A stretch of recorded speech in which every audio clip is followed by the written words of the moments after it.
Welcome back to the channel. My name is Thomas Fletcher and I'm the host of the Military Social Work Network. If you're new to the channel, please do me a favor by smashing that like button, by subscribing to the channel, and by sharing this video with your social work colleagues and friends. The purpose of this channel is to create a community of hope and support where social workers can come for relevant news, information, and inspiration. Well, welcome back to Ask a Military Social Worker.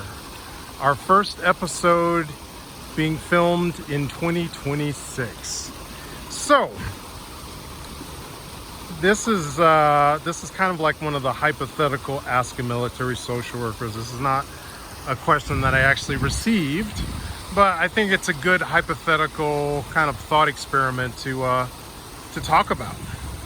So, let's assume you are finishing your MSW program and you're in your early 20s. Let's say you're anywhere between 23 to 25 years old.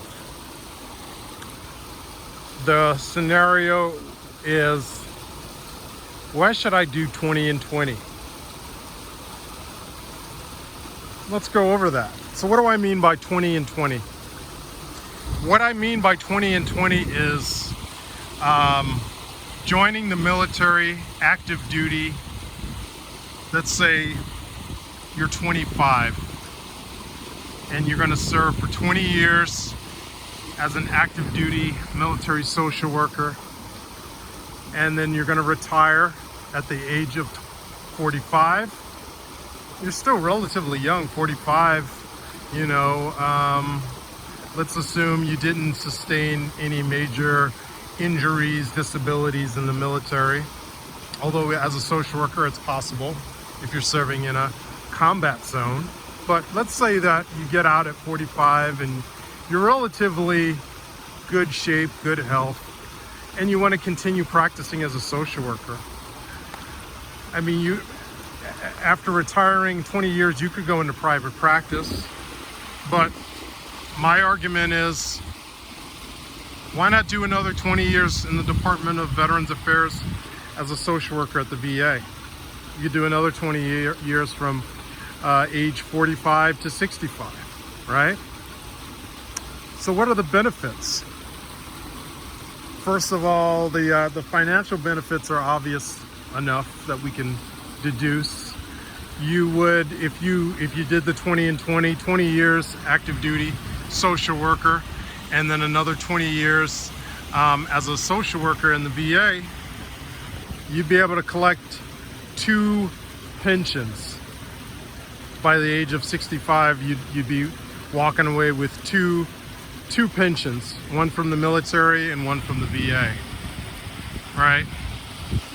Plus, serving as an active duty social worker from 25 to 45, you're gonna get a lot of great experience working with service members, whether you're working in the Navy, whether you're working in the Army, in the Air Force, whether you're working with Marines as a Navy social worker. You're gonna get a lot of great experience that you will be able to take with you to the Department of Veterans Affairs, right? And coming into the VA at 45 with 20 years of active duty experience, you're coming in with street creds with the veteran clients that it's hard to beat. You know, of course, veterans who come to the VA, they respect most of the providers that they come across. But when they find out that you're a veteran, that you served active duty, you know, whether it was in theater, whether it was on a base, you know, that's going to increase your street credibility. Plus, it's gonna give you the empathy and the understanding of what veterans have gone through when they were in the service, right? So Again, this video is for my MSW graduates that are finishing in their early 20s. I want you to strongly consider 20-year career active duty in the military. And hey, you may not be interested in deploying in the most austere environments, and I can appreciate that. You can join the Navy. You can join the Air Force, right? If you don't want to join the Army and be subject to the really austere deployment environments, you could join the Air Force. You could join the Navy, right? And here's another thing that I want to remind all of you. If you're serving as an active duty social worker, more likely than not, you're going to be serving in a military treatment facility, right? So you may be able to do 20 years in a military treatment facility and never have to actually deploy into an austere environment. I'm not saying that's a guarantee, but for the most of your career, if you join active duty, you're probably going to be assigned to a military treatment facility for a good portion of your career. Okay, so I think we're gonna stop there, but I'd love to hear your comments, your thoughts. Tell me what I got wrong. Tell me what I missed. All right, and we're gonna continue these thought experiments.